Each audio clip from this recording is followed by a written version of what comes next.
오늘은 인간 영혼의 기원, 일반적으로 인간 영혼의 기원, 영혼은 언제 시작되었는가? 육체는 흙으로 만들어졌으니까 하나님이 창조하실 때, 영혼도 이게 상당히 이제 논쟁거리가 많은데, 여러분 우리 영혼이 죄로 인하여서 우리 죄로 인해서 우리가 사망이 되잖아요. 우리 영혼은 언제 우리가 또 하나님이 천지 창조하실 때, 사람 만드실 때 시작됐다가, 그럼 죄를 짓고 난 다음에 또 어떻게 되는가? 여기 이제 여러 사람들의 학설 거기에 대해서 보고 우리 또 개교단에서 어떻게 얘기하는가? 첫 번째 영혼은 선제설이라는 게 선제설. 개인의 영혼은 이게 이제 이 학설이에요, 학설.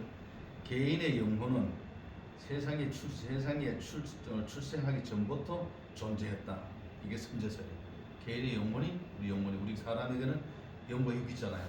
지난주에 말했습니다. 이분설, 삼분설도 있지만 이분설, 영과 혼. 사람은 영과 혼으로 구성된다. 삼분설은 영과 혼과 육이 구원된다. 우리 개혁교단에서는 영혼, 이분설을 주장하는 거죠. 그래서 개인의 영혼은 세상에 존재하기 전부터 존재했다는 선제설은 보통 각 개인의 영혼이 전세에서 범죄하였다고 본다. 역사상 플라톤이나 필로, 오리겐, 칸트 이런 사람들의 견해예요. 이 신학자들, 옛날 신학자들, 그러니까 칼빈 시대 때 신학자들 그렇게 가졌고요. 그러나 선제설은 성경적 근거가 없으며 성경에 반대된다. 선제설은 성경적 근거가 사실 없어서 반대된다. 이렇게 평가하는 거예요. 개혁교단에서는 대부분이. 특히 선제설은 인류의 단일성이라는 아담 이외에 한 아버지, 한 어머니로부터 태어난 거, 그러니까 단일성을. 근데 그때 이제 신학 다닐 때 이제 그 많이 논제가 됐던 것들이, 아담과 하와가 죄를 짓고 난 다음에 그 뒤에 보기엔 네피림이라는 게 나오죠. 성경에 보면 네피림. 그 네피림은 또 다른 족속이 아닌가 막 이렇게 얘기한 적도 있었어요. 근데 이제 성경 성경의 흐름상을 보게 되면은 성경의 모든 사람들 다 기록한 건 아니잖아요. 아담 이후에 하나님께서 뭐 아브라함, 이삭을 낳고 이삭을 야곱이 또 이게 이렇게 흐르는 것처럼 예수님 시대도 마찬가지고, 그 외에 많은 사람들이 있지만은 하나님이 그 어떤 줄이라 그럴까요? 이게 흐름의 중심에 있는 것이지, 그 외적인 것들은 기록하지 않았기 때문에 네피림이라고 표현할 수 있는 거예요. 이게 그것도 이제 이게 맞는다고 봐야죠, 이제 그렇게. 일단 성경에 반대하는 선제설은 인류의 단일성과 원죄의 교리를 충돌한다. 사도행전 17장 26절의 말씀은 인류의 모든 족속을 한 혈통으로 만드사, 하나님께서 인류의 모든 족속이 한 혈통, 그러니까 아브라함 자손, 이스마엘 족속이든지 아니면 우리 이란 족속이든지 이라크 족속이든지 동양이든지 서양이든지 다 한 족속으로 태어납니다. 한 족속. 로마서 5장 12절에 이름으로 한 사람으로 말미암아 죄가 세상에 들어오고 죄로 말미암아 사망이 왔나니, 또 사람은 전세에 대한 아무 기억도 갖고 있지 않다. 물론 범죄에 대한 기억도 없다. 선제설이 주장하는 거예요. 그 다음에 영혼 유전설이라고. 유전돼서 내려왔다. 유전돼서. 아까는 선제설, 지금 유전설. 이거 이제 참고입니다. 참고. 개인의 영혼은 부모로부터 출생의 방식으로 존재한다. 이거 좀 이상하죠? 개인의 영혼이 부모로부터 출생했다 그러면은 좀 이상하잖아요.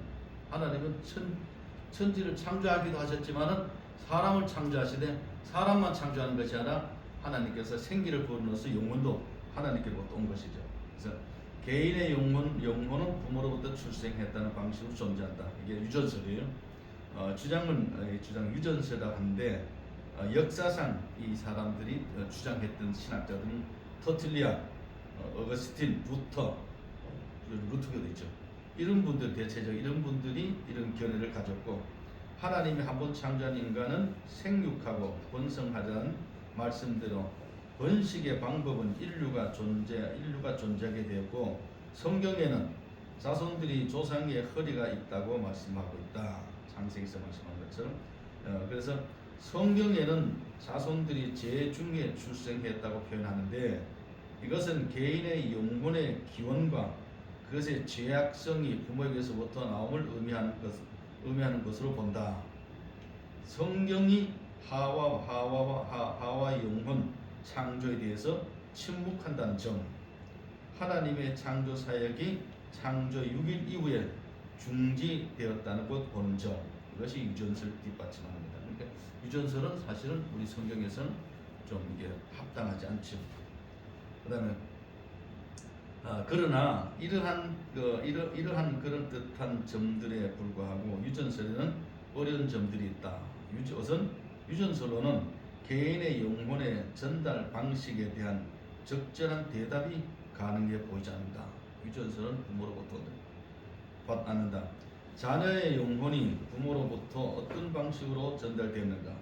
우리 영혼이 우리가 어머니가 내가 태어날 때 어머니 뱃속에서 우리 영혼이 그때부터 시작됐다면 이걸 증명해라.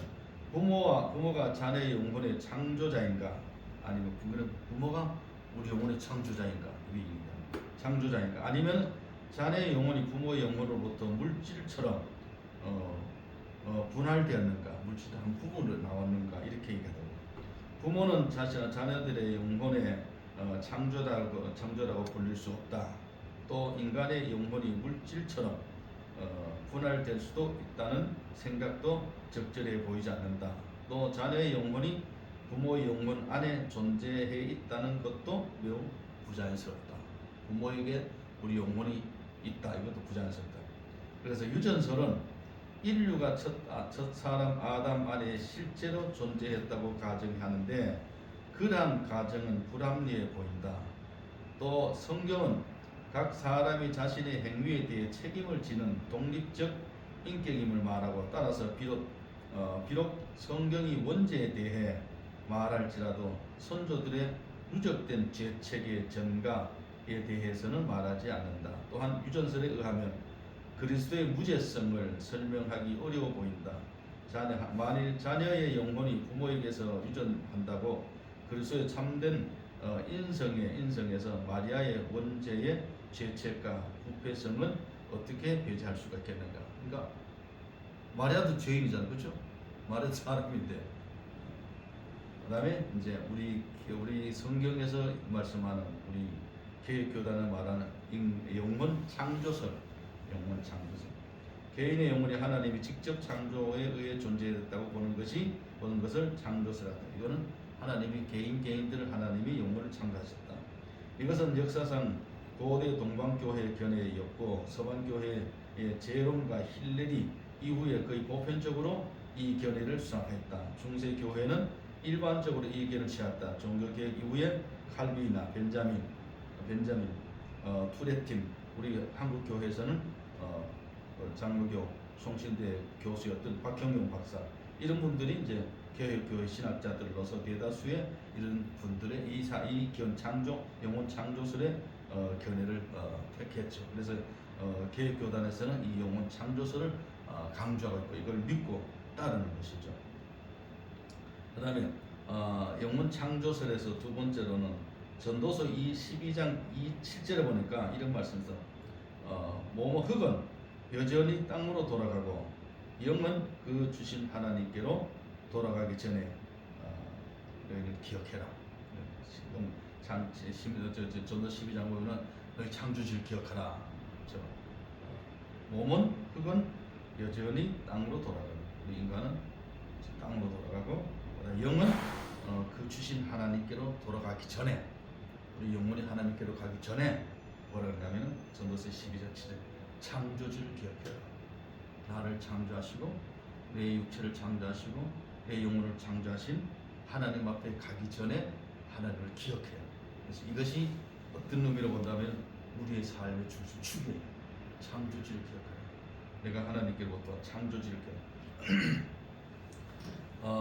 는 말씀을 육체와 영혼이 상이한 기원을 갖는 것을 의미하며 영혼이 하나님의 창조에 의한다는 사실을 나타내고 있다고 주장한다. 그래서 영혼은 하나님이 창조주시다. 육체도 하나님께서 창조. 그러면은 육체 우리가 일반적으로 우리가 예를 들어서 예수를 믿는 사람이나 안 믿는 사람이나 누구나 다 결혼을 하게 되면 자녀를 낳게 되고 일반적인 은총이잖아요. 일반적으로 예수 믿는다고 해서 자녀 뭐 많이 낳고 뭐 적게 낳고 그런 거 아니잖아. 예수 믿는 사람도 자녀를 낳고 예수 안 믿는 자녀를 일반적인 하나님 주신 은혜, 은총이에요. 근데 특별한 은혜는 똑같은 모든 사람들에게 주어진 것이지만은 그러나 특별한 은혜가 하나님께서 우리 영혼을 하나님께서 죄악된 가운데 태어난 원죄에 의해서 태어난 우리들을 예수님이 십자가를 통해서 우리를 구원해 주셔서 우리 영혼이 거듭나게 되잖아요. 새로 태어나게 되잖아요. 그것이 이제 하나님이 주어진 특별한 은혜예요. 하나님 은혜. 그래서 하나님이 찾아오셔서 우리 마음 가운데서 성령 역사를 통해서 깨닫게 하시고 믿게 합니다. 이 외에도 성경은 창조설에 부합하는 많은 말씀들이 있다. 이사야서 42장 5절을 보니까 하늘을 창조하며 펴시고 땅과 그 소산을 내시며 땅의 백성에게 호흡을 주시며 땅에 행하는 자들에게 영을 주시는 하나님 여호와께서 이같이 말씀하시느니라. 하나님께 영을 주시는 하나님께 이같이 말씀하시느니라. 우리 한번 성경 또 한번 이걸 좀 찾아보고 한번 넘어가죠. 성경을 보게 되면 또 하나 찾아볼까요? 예레미야 38장. 구약 성경 예레미야 38장.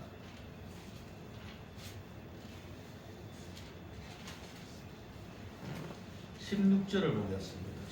16절.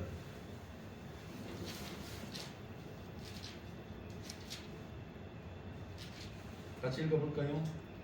시드기야 왕이 비밀이 예레미야에게 맹세하여 이르되 우리에게 이 영혼을 지으신 여호와께서 살아계심을 두고 맹세하노니 내가 너를 죽이지도 아니하겠으며 내 생명을 찾는 그 사람의 손에 넘기지도 아니하리라 하신지라. 영혼을 지으신 여호와께서 살아계심을 두고 맹세하노니 우리에게 영혼을 지으신 우리 영혼을 하나님이 지으셨다. 그러니까 하나님이 우리 영혼을 지었기 때문에 우리가 너나 나나 밖에 있는 사람이 다 똑같은 사람이잖아요. 그렇죠? 뭐 별 차이 없어요. 그렇죠? 한 대 때리면 신경이 되는 거고 혈기 올라가게 되고 막 그러잖아요. 사람은 다 똑같은 죄인이기 때문에 죄성을 가지고 있기 때문에. 그러나 죄성을 가지고 있지만은 우리는 다 죄인이지만은 우리는 차이점이 있다면은 우리 영혼이 하나님께로부터 왔다는 사실을 인정하고 우리가 죄사함을 얻었기 때문에 하나님 백성이 되었기 때문에 우리 입으로 예수를 그리스도로 시인했기 때문에 존귀한 자예요. 귀한 자예요. 그래서 옆에 있는 사람이 귀하고 옆에 있는 사람이 귀하고 귀하다고만 인정하는 것이 귀하게 여기고 귀하게 대우하고 왜냐하면 하나님이 형상대로 만드셨기 때문에 하나님이 나를 사랑하지만은 하나님 나를 사랑하잖아요. 그렇죠? 나를 사랑하지만은 내 옆에 있는 사람을 사랑하고 나를 사랑하지만은 저 밖에 있는 사람을 사랑하시는 하나님이기 때문에 그들을 우리가 사랑하는 거예요.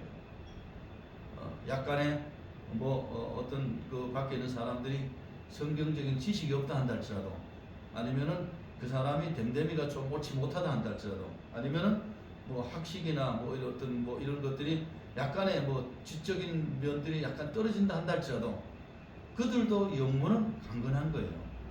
그러니까 옛날에 우리 교회 어떤 분이 교회 옆에 있을 때 교회에서 이제 생활할 때인데 술 대화가 하는 얘기가 목사님 내 영혼이 갈급합니다 그러는 거예요. 내 영혼이 술이 막 만땅이 돼가지고 막 걸음도 못 걷는 내 영혼이 갈급하다는 거예요.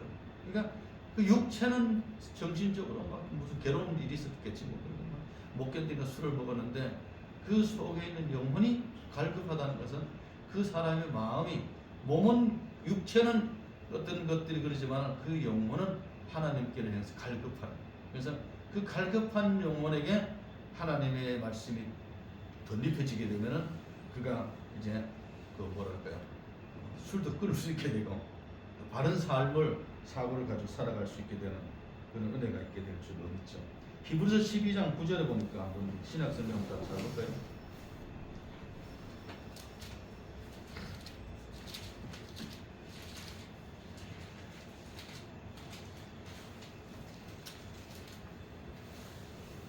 히브리서 12장 9절 뭐라고 말씀하셨는가?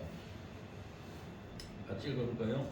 또 우리 육신의 아버지가 우리를 징계하여도 공정하거늘 하물며 모든 영의 아버지께서 더욱 복종하며 살려 하지 않겠느냐.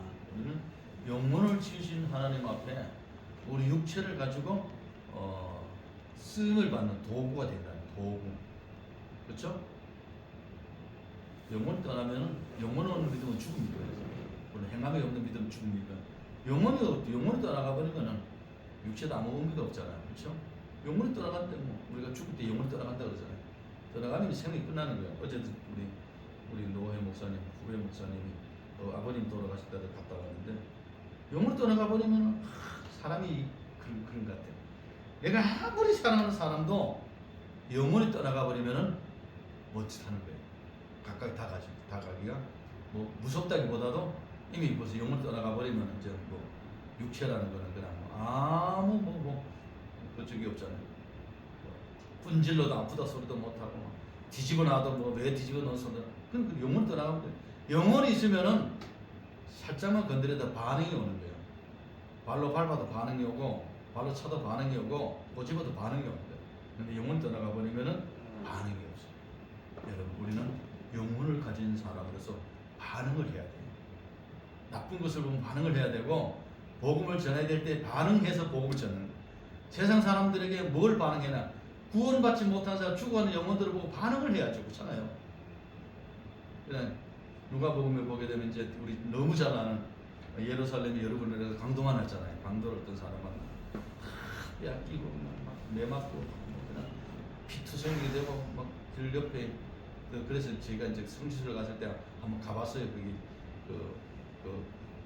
예루살렘 여리고를 가다가 강도 만난 그 지역이 있어요. 교회도 있어요. 교회다 기념교회 하나인데 막 사막 같은데 뭐 이 산 같은데 나무도 하나도 없는데 그냥 정말 상박한 그래서 거기서 이제 그 다 배를 맞고 다 그냥 막 비틀대고 이제 누가 돌보지 않으면 이제 죽을 수밖에 없는 사람 제사장도 지나가고 제사장 나도 지나가고 교회에서 관리하는 레위인도 지나가고 사마리아 사람인 사람 보고 가서 도와주고 기름을 바르고 상처 싸매주고 짐을 주고 주말 가서 권치 주고 이게 좀 치료하잖아요. 그걸 보면서 내가 하나님이 나의 마음속에 하나님의 형상대로 지음을 받았는데 그 죽어가는 사람들을 육체에 죽어가는 사람도 있고 영혼이 죽어가는 사람도 있잖아요. 그렇죠? 근데 육체가 죽어가는 사람은 반응이 하지 영혼이 죽어가는 사람은 무지해서 모르고 살아가는 거예요. 그 사람들을 보고 제사장처럼 레위인처럼 그렇게 지나가는 것이 아니라 반응을 해야 될 거야. 저 사람 참 불쌍하다. 저 사람 예수 믿었으면 좋겠다. 저 사람 정말 하나님 말씀 들었으면 좋겠다. 하나님의 사랑이 저 사람 마음속에 좀 전해졌으면 좋겠다. 말씀이 저 마음속에 들어갔으면 좋겠다. 이런 생각을 갖는 것이 우리의 마음이에요. 그렇죠? 말하면 맨날 갖는 건 아니지만 그래도 우리가 뭐 그 사람들에게 관심을 갖고 사랑을 가지고 하나님께서 그 영혼도 하나님이 창조하셨는데 그 육체도 하나님께 창조하셨는데 하나님도 그 영혼들을 구원하시기 위해서 예수님을 보내줬는데 그렇다면 예수님의 마음을 가지고 대하는 것이 우리의 본성이에요. 본성. 그러니까 그런 영혼 그런 또 하나 더 찾아보면 구약성이 하나 더 잘 찾을 수 있을지 모르겠네요. 스가랴서 학계의 스가랴 문답이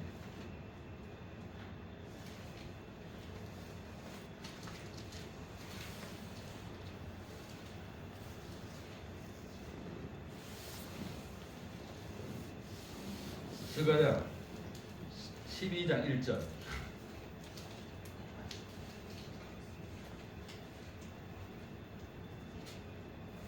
같이 읽겠습니다. 시작. 이스라엘에 관한 여호와의 경고의 말씀이라.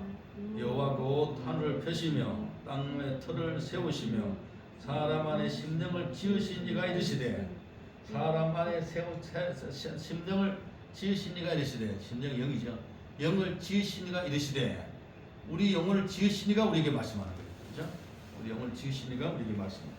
그러니까 우리 영혼을 지으신 이가 하나님이시면은 우리는 정말 귀한 존재라, 귀한 존재, 소중한 존재, 소중한 서로가 서로를 소중하게 여기는 그런 영혼 창조서를 공부를 하면서 전에도 그랬지만 앞으로는 더 소중히 여기는 영혼을 소중히 여기는 하나님의 사람들을 소중히 여기는 하나님의 형상대로 지음을 받은 사람들 소중히 여기고 또 하나님의 영혼이 그 안에 담겨지는 자를 소중히 여기고 또 그 사람을 위해서 예수님이 땅에 오셔서 그를 구원하시기 위해서 십자가를 지셨다는 사실을 알고 그를 소중히 여겨서 그 소중히 여긴 방법은 어떻게든지 그들에게 예수님이 그들 마음속에 들어갈 수 있도록 우리가 전하는 그런 것이 우리 사실 우리의 목적이 삶의 목적이.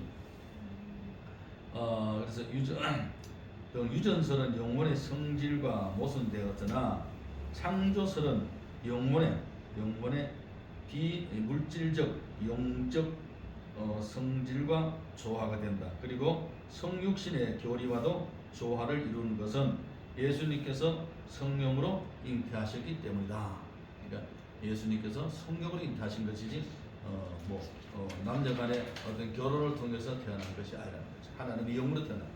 그러나 창조설에도 약간은 어려운 문점들이 있다. 창조설은 죄의 책임에 대한 문제를 일으킨다. 하나님께서는 죄악된 영혼을 창조하실 수 없다. 그러나 하나님께서 깨끗한 영혼을 창조하여 즉시 원죄의 죄책과 부패성을 갖는 죄인이 되게 하심으로써 죄악의 간접적 책임자가 되시는 않겠는가? 여기에 대해 창조설을 주장하는 자들은 아담의 범죄로 원죄성이 아담의 범죄로 우리가 다 죄인이잖아요. 원죄와 자범죄라 하잖아요. 원죄는 우리가 아담 이후에 태어났다는 모든 사람들이 죄성을 가지고 있는 거야. 우리 손자가 이제 막 걸어다닐 자기가 좋아하는 그때 뭘 먹는 걸 줬어요. 지 엄마하고 지 아빠하고 자기하고 셋밖에 없는데 그걸 주니까 얘가 그냥 먹어야 되잖아. 그 앞에서 커튼 뒤에 들어가서 먹어. 커튼 뒤로. 이제 애기나 키워봐야 어떤가. 왜 커튼 뒤로 들어가겠어요? 뺏어 먹을까봐. 혹시나 아빠가 지 좋아하는 걸 뺏어 먹을까봐 커튼 뒤로 숨어서 먹는다니까요. 그러니까 벌써 이미 그 마음속에 뭐가 욕심이 있는 거예요. 이 욕심을 갖다 이게 그 비유가 그렇지만 원죄를 가지고 태어났기 때문에 다 사람은 누구나 다 그런다. 그래서 원죄 원래부터 죄를 가지고 태어난 원죄. 그다음에 창조시 인간 상태 하나님의 형상으로서의 인간 하나님의 형상으로서 인간 이게 중요하죠. 하나님의 형상으로서 인간. 하나님은 인간은 특수한 존재로 창조하셨다. 하나님 인간을 그냥 동물이나 식물이나 이런 것들처럼 창조하지 않아. 특별하게 창조해. 그 특별한 것이 이제 형상인데 특별하게 창조하셨는데 다른 모든 피조물을 다스리는 특권을 주셨다. 그러니까 우리가 지금 대통령이 계시잖아요, 그렇죠? 대통령이 계신데 대통령에게 뭘 주셨느냐? 특권을 국민이 주신 거잖아요. 민주주의는 그 특권을 뭘 주나? 나라를 다스리는 특권을 준 거예요. 대통령이 결정하면 백성이 따르는 특권을 주신 거예요. 특권을 부여하는 거예요. 뭐 좋든지 안 좋든지 그 사람 잘하고 안 잘하고가 아니라 민주주의에 의해서는 선거를 통해서 어떤 경우를 통해서든 선거를 통해서 대통령이 되게 되면 대통령에게 모든 권을 위임해 준 거예요. 백성이 그 위임을 가지고 대통령 나라를 다스리는 거예요. 그래서 대통령이 말하는 걸 안 들으면은 그거는 범법자가 되는 거예요. 그런 것처럼 하나님께서 우리들에게 뭘 줘? 특권을 주셨는데 그 특권이 피조물을 다스릴 수 있는 특권을 준 거예요. 피조물. 이 자연의 모든 우주 만물을 사람을 죽이면 잔인하다 그러지만은 예를 들어 또 우리가 즐겨 먹는 소고기나 돼지고기, 돼지를 잡고 소를 잡을 때 아이 저 사람 너무 잔인해 그러지 않잖아요. 그래요? 나 잔인한 고기 못 먹겠어 그러지 않잖아. 바다에 가서 고기 잡으면 그냥 예를 들어서 막 요즘 횟거리 막 잡아가지고 먹으면 이거 잔인하게 그걸 잡아가지고 그러지 않잖아요. 왜냐면 하나님 우리에게 동물도 잡아 피를 흘리고 동물도 잡을 때는 막 소도 그러더라고. 소도 도살장 끌려가 운대 눈물을 흘린대요. 그 본인이 아니라 소도 그걸 좀 어느 정도 안다는 거예요. 그러니까 소를 잡는 사람이 물론 마음이 조금 그렇긴 하지만 저분 너무 잔인해 이러진 않잖아요. 사람한테 사람을 해하게 되면은 너무 잔인하다 그러잖아요. 왜냐하면은 하나님은 우리들에게 피조물을 다스리는 권세를 주시고 특권을 주신 거예요. 특권은 만물의 영장이 되게 하셨는데 그것은 모든 피조물에게는 없는 하나님의 형상대로 지으셨기 때문이다. 하나님의 형상대로 지었기 때문에 그래서 특권을 주셨다. 그래서 오늘 신약시대 때 특권은 하늘과 땅의 모든 권세를 내게 너희에게 주노니 너희는 가서 모든 족속 제자를 삼고 아버지와 아들과 성령 이름 세례를 주고 내가 가르치고 지켜 내 세상 끝날까지 내가 너와 함께 하겠다. 이 특권이 특권. 그러니까 하나님이 이 우주 만물을 다스리는 특권을 주셨던 하나님이 예수님이 이 땅에 오시고 난 다음에는 무슨 특권을 주죠? 물론 이 자연도 마찬가지로 특권이잖아. 하늘과 땅에 권세를 주셔서 복음의 영역을 미칠 수 있는 권세를 주신 거예요. 말씀을 전하는 권세. 그 특권은 마가복음 마가복음 마지막 장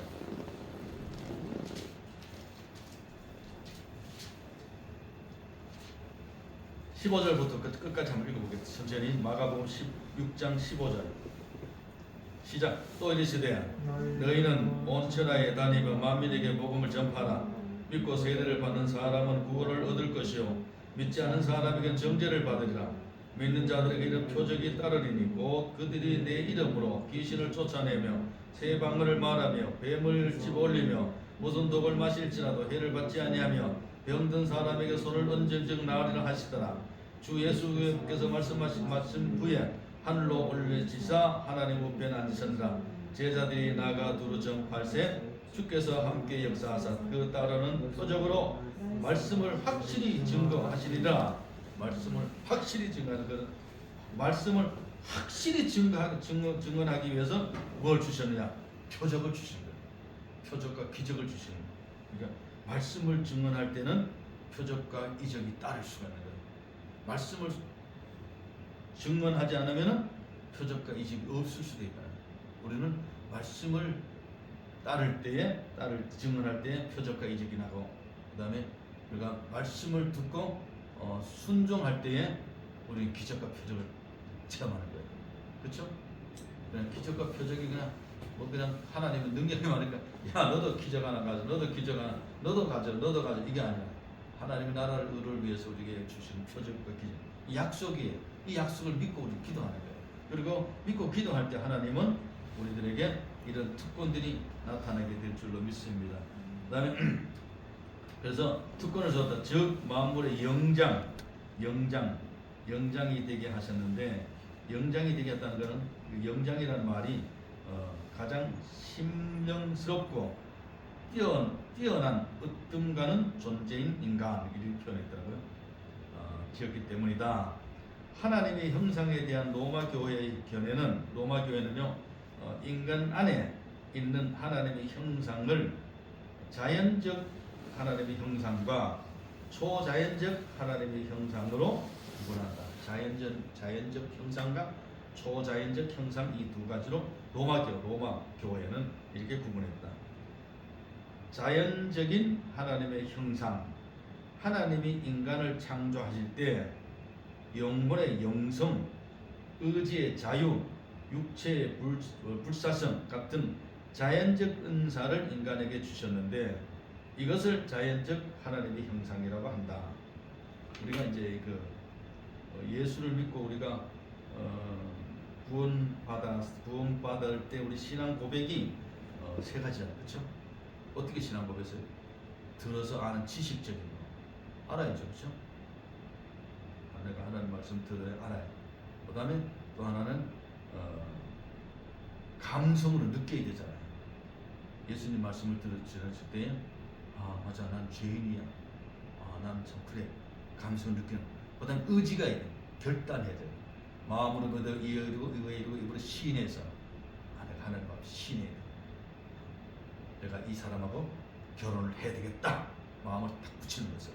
근데 이 사람하고 결혼해야 되겠다 하는데 어떤 이 사람에 대해서 알아야 되고, 이 사람 알지 못하면 안 되잖아요. 남자는 여자를 알아야 되고 여자는 남자를 알아야 되잖아요. 생판 보는 사람 길거리 가다가 저 사람 이상이 괜찮아, 나랑 결혼합시다, 그러진 않잖아요. 그 사람에 대해서 알아야 돼요. 그 사람에 대한 사고방식이 어떤 신실한가 신앙인인가 뭐 이거 다 알아야 돼요. 그거 알고 난 다음에 마음의 결정을 해야 돼요. 결단 안 하죠. 뭐라고는. 그래서 마음의 교류가 되어 결단하는 것은 신앙도 마찬가지.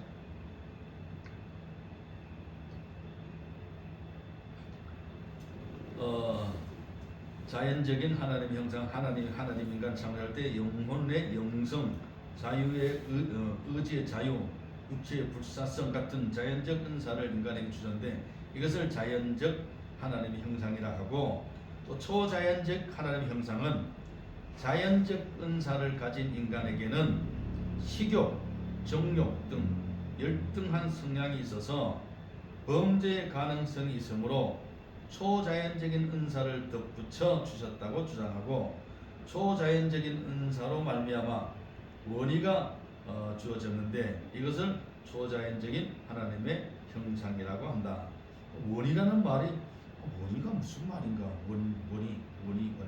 이 원이라는 말이 수학 공식의 원이가 아니고, 원이라는 말이 완전함, 근원적, 그러니까 함으로는 근원의 원, 의를 그래서 완전한 이런 뜻이에요. 그러니까 초자연적인 은사로 말미암아 원의가 주어졌는데 이것을 초자연적인 하나님의 형상이라고 한다. 하나님 형상. 그 다음에 네 번째로는 이 같은 주장으로 본래 창조된 인간은 원의가 없으나, 완전 의가 없으나 또한 죄도 없었고 다만 죄의 결과를 낳기 쉬운 경향을 가진 것뿐이었는데, 범죄 후 인간은 처음 창조 때와 같은 상태에 있다는 것이다. 따라서 범죄 후 인간의 전적 부패의 교리를 부정하게 되는 것이다. 칼빈 신학은 인간의 전적 부패 나오죠, 신학 공부할 때. 문제는 범죄 가능성이 있는 창조의 인간에게 원의가 주어졌다며 어떻게 인간이 타락할 수 있었겠는가 문제이고, 범죄 후 인간은 전적으로 부패하였고 영적인 사물을 분별하는 일에 있어서나 영적인 선을 행하는 일에 있어서 전적으로 무능해졌음에도 로마 교회는 범죄 후에 이런 인간의 부패를 관가하고 인간 자신이 하나님의 도움을 얻어 하나님을 알 수 있고 영적인 선을 행할 수 있다는 교리적 기초를 여기에서 놓고 있다. 우리는 영적인 아무것도 할 수 없는 그런 존재이지만 전적으로 부패됐지만 하나님께서 우리를 의롭다 해주셔서 의의 하나님께서, 이것도 지금까지 이게 잘 이제 구분하는데 이것도 합당한 교리는 아니다 이 말이에요. 루터파에서 이렇게 얘기해요. 하나님의 형상반이라는 것은, 루터파는 영적 특질을 하나님의 형상이라고 주장한다. 영적 특질은 참 지식과 의와 거룩함을 지키면서 이것을 원시적 의라 한다. 이러한 루터파가 말하는 하나님 형상은 로마 교회가 범죄 후 잃어버렸던 원시적 의만 가리킨다. 이 주장의 문제는 인간이 범죄하여 하나님의 형상을 잃어버린 후에도 아직 동물과 다른 특성들, 이성과 지성과 양심을 가지고 있는 것을 설명하기도 한다. 설명하기 곤란하다. 그다음에 이제 우리 개혁교회에서 말하는 개혁파 하나님의 형상이 뭐 다른 건 뭐 다른 참으로 아니고 요거는 조금 눈여겨 봐야 되는. 개혁파 교회의 하나님 형상이란 무엇인가? 개혁파에서는 하나님의 형상을 좁은 의미와 넓은 의미의 두 가지로 말하고 있는데, 좁은 의미는 범죄 후에 잃어버린 하나님의 형상으로서 참 지식의 거룩함을 등을 의미한다. 그러니까 하나님의 이제 좁은 의미에서는, 개혁파에서는 하나님의 형상을 좁은 의미와 넓은 의미가 두 가지가 있는데, 하나인데 좁은 의미는 범죄 후에 우리가 죄를 짓고 난 다음에 잃어버린 하나님의 형상으로서 죄를 짓게 나게 되면 하나님 형상을 잃어버린다. 그러니까 우리가 예수를 믿고 하나님 형상 회복한다 그러죠. 그러니까 하나님을 잃어버린 하나님 형상으로서 참 지식의 거룩함 등을 의미한다. 뭘 잃어버렸냐? 참 지식을 잃어버렸고요, 거룩함을 잃어버렸고, 의를 잃어버렸다. 자, 성경 한번 찾아보죠. 에베소 4장.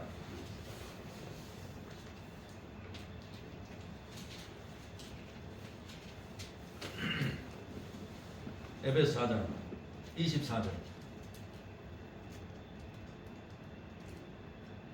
시작. 하나님을 따라 의와 진리의 거룩함으로 지으심을 받은 새 사람을 입으라. 바울은 이제 에베소 교회 성도들에게 하나님을 따라 의와 진리의 거룩함으로 지으심을 받은 새 사람이다. 의와 진리의 거룩함으로 지으심을 받은, 우리가 어떻게 하나님을 따라 의가 뭐겠어요? 의는 죄는 죄고 선은 선.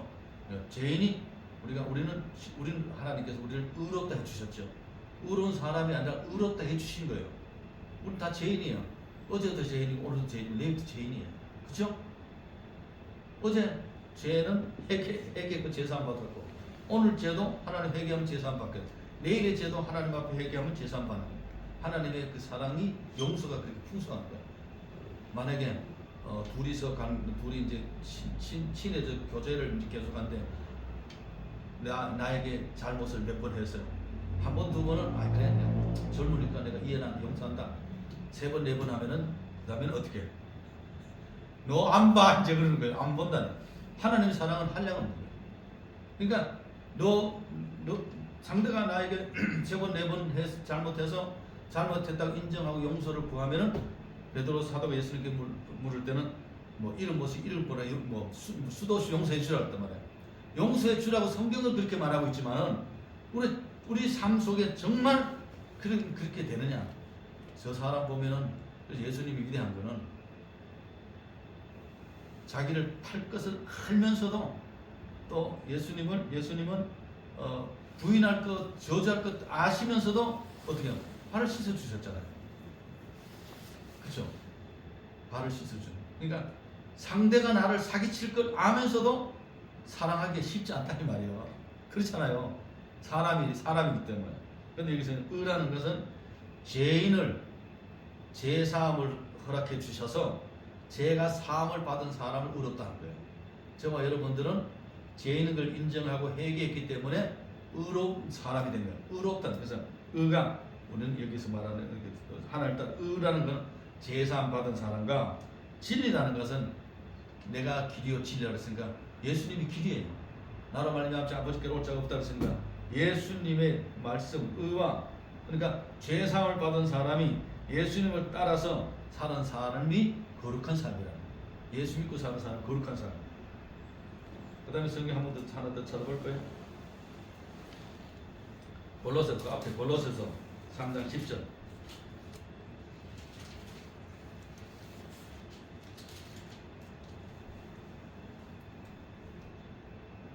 시작. 새 사람을 입었으니 이는 자기를 창조하신 이의 형상을 따라 지식에까지 새롭게 하심을 입은 자니라. 여러분, 지식이 없으면 이스라엘 백성들에게 하나님께서 하는 말 전자 통해서 여호와는 지식이 없어서 망한다 그랬어요. 지식이 없으니까. 여러분, 지식이 없으면 망하는 자가 되어서는 안 되는 거예요. 지식이 있어야, 하나님을 아는 지식이 있어야 되잖아요. 그러니까 지식이 있어야 하나님 말씀을 들음으로 믿음이 생기게 되고, 믿고 날 때 구원을 얻게 되고, 믿고 기도하면 응답을 받게 되고, 믿음으로 나갈 때 하나님의 역사는 이루어지잖아요. 그래서 여러분 여호와를 아는 지식이 없어 망하는 자가 아니라 우리는 여호와를 아는, 그래서 세 사람은 구원받은 사람을 가리켜서 세 사람, 예수를 믿는 사람을 가리켜서 세 사람, 이는 자기를 창조하신 이의 형상을 따라 지식에까지 새롭게 하심을 입은 자라. 우리는 우리의 자신들이 하나님을 아는 지식이 더해가면 갈수록 우리의 신앙이 더 돈독해져가는 그런 은혜가 있기 바랍니다. 아멘. 아멘. 그 다음에 하나 더 많이 하면 다 머리가 너무 지가 나니까, 넓은 의미로는 범죄 후에도 아직 남아있는 하나님의 형상으로서 다른 동물들에게는 발견할 수 없는 이성과 지성과 양심, 만물 통치권 등을 말한다. 개혁파 신학자들은 이런 넓은 의미의 하나님의 형상 개념을 수립함으로써 루터파의 모순을 지적하였을 뿐만 아니라 넓은 의미의 하나님의 형상으로 영적인 선이나 공로를 쌓을 수 없고 또 영적인 진리를 전혀 분별할 수 없다고 하여 로마 교회의 잘못을 지적하고 있다. 이것도 성경 한번 찾아보겠어요. 고린도전서 1장 20절. 우리가 무엇을 하든지 우리는 성경을 근거로 해서,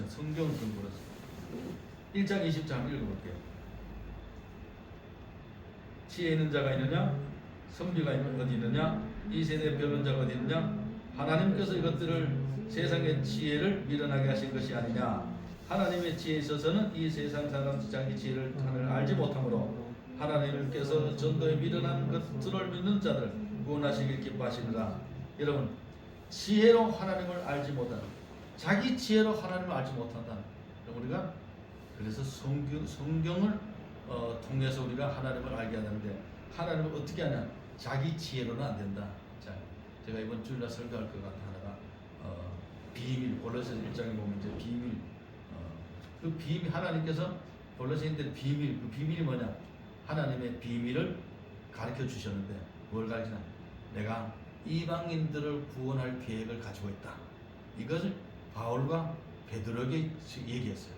바울은 이방인들의 사도로 부름을 받았고, 베드로는 뭐 기도하다가 환상 가운데 뭐 하늘에서 뭐 내려와서 그냥 뭐 발 가진 데 가서 먹어라. 그러니까 하나님께서 나 이거 부정하고 안 먹습니다. 그러니까 하나님이 부정케 하지 않는 것은 괜찮다. 그러잖아요. 이방인들에게 뭐 유대인 중심의 아브라함 자손 중심의 구원이, 그 구원의 영역이 이방인들에 퍼져나가. 그러니까 유대인들은 자기들만이 받은 특권이고 자기들만이 구원받은 백성, 하나님의 백성은 선민이라고 생각했는데, 하나님의 계획은 선민들만 구원하는 것이 아니라 이방인들도 구원하기 위해서 유대인들에게 질투를 일으키는 거예요. 잠깐 고치는 거. 왜냐하면은 이 유대인들이 그 하나님을 등한시하게 되니까 이방인들도 구원에 질투를 일으켜서, 그래서 이방인들의 구원의 복음을 사도 바울을 통해서, 베드로를 통해서 복음을 전하잖아요. 그래서 우리도 역시 말이에요. 그리스도 안에서는 이방인이나 유대인이나 뭐 헬라인이나 야만이나 차별이 있을 수가 없다 이 말이죠.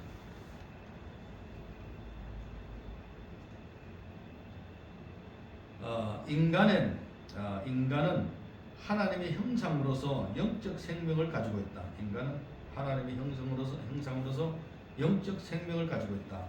범죄 이전의 그 영적 생명은 참 지식과 거룩성과 의와 지성과 만물 통치권 등을 모든 특질 등을 가지고 있었으나, 범죄 후에 그 영혼의 기능이 마비되어, 죄를 짓고 난 다음에 영혼의 기능 마비되어 참 지식과 거룩성 등 소위 좁은 의미의 하나님의 형상을 상실하고 넓은 의미의 하나님의 형상으로는 영적 질을 분별하거나 영적인 선을 행하는 일이 전혀 불가능하게 되었다. 그러나 이 불가능하게 된 것은 예수님을 통해서 회복시켜 주신 것이죠.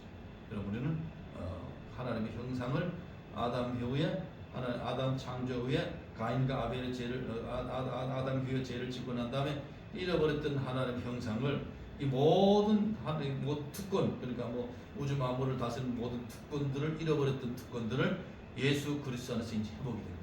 그 회복이 이제 그때는 자연을 하나님께 주어 자연의 모든 것들을 하나님께서 아담과 하와에 특권을 주셨다면은 이 자연의 모든 것들은 일반적인 것들이라면은 이제 우리에게 주어진 하나님의 특권은 복음의 사역이에요. 하나님 전도 사역. 그것이 하나님 우리에게 준 특권. 이 일을 위해서 하나님께서 예수님 보내주셨고 우리에게 또 재주도 주시고 은사도 주시고 재물도 주시고 건강도 주시고 젊음도 주시고 뭘 위해서? 이 일을 위해서. 이 일을 위해서 우리에게 주시는 것으로 생각되어집니다. 그 다음에 한 가지만 더, 한 가지만 하나만 더 할게요. 하나님의 형상의 이해. 지식과 도덕성, 하나님의 형상 이해, 지식과 도덕성. 사람이 하나님께로부터 받은 가장 중요한 특성은 지식과 거룩성이다. 하나님을 아는 지식과 거룩성입니다. 알면은 우리의 생활이 뭐예요? 거룩해야 되잖아요. 그렇죠? 있잖아. 나는 너만 바라보고 살아. 너는 너만 바라보고 살아. 눈길을 다른 데 돌리지 않고 한 여자만 바라보고 한 남자만 바라보고. 우리는 결혼을 하면 한 여자만 바라보고 한 남자를 바라봐야 되는 것처럼 우리는 왜 한 여자만 한 남자 바라? 지식이 너무나. 지식이 뭐냐? 이 사람은 하나님이 짝 주신 내 아내. 세상에서 가장 소중한 하나님이 그 찾고 찾아가지고 나한테 가장 적합한 사람을 보내주신 네가 이 사람. 그러니까 그런 그 마음을 가지고 사는 거예요. 그래서 사람이 하나님께로부터 받은 가장 중요한 특성은 지식과 거룩성입니다. 거룩하다는 것, 부부간에 거룩하다는 것은 너만 쳐다보고 너만 쳐다보고 이 거룩한 거예요. 지식은 하나님을 알고 하나님의 창조하신 세계를 아는 것을 말하며 그 지식은 적절히 활용하여 행동하는 지혜를 포함한다. 하나님께서 사람에게 땅을 정복하고 땅의 생물들을 다스리라는 명령을 주셨을 때 그것은 하나님의 형상대로 지음을 받은 사람에게 지식과 지혜가 있음을 증가한다. 또한 과연 첫사람 아담은 하나님 만드신 들쥐들과 새들의 이름을 지으심으로 그 지식과 지혜를 잘 나타내 보였다. 그 아담과 하와가 하나님께서 이름 지으셨잖아. 그 다 지었잖아요. 그 다 지는데 그 멍청이가 짓겠어요? 지혜를 주시니까 짓는 거예요. 그것을 하는 것처럼 각자 동물들이고 뭐 식물들이고 생물들이고 뭐 어류들이고 경쟁하는 모든 것들은 하나님께서 아담에게 지은 것, 이름을 짓게 하신 것처럼 우리에게도 천태만상에 수없이 많은 사람들인데 그 사람들에게 아담 하와가 이름을 지어준 것처럼 그 사람들에게 이름을 지어주는 거예요. 무슨 이름? 그래서 예수 안에 이름을 지어줍니다. 하나님의 백성으로 살아갈 수 있도록. 이것이 우리의 오늘 여기 공부하는 궁극적인 목적이 뭐예요? 그거잖아요. 그 일을 위해서 우리가 사업하고 돈도 벌고 가정도 이루고 하는 거 아니에요. 그 일은 잘 하실 수 있기를 바라고요. 여기까지 할까요? 여기까지 할게요. 수고하셨습니다. 만나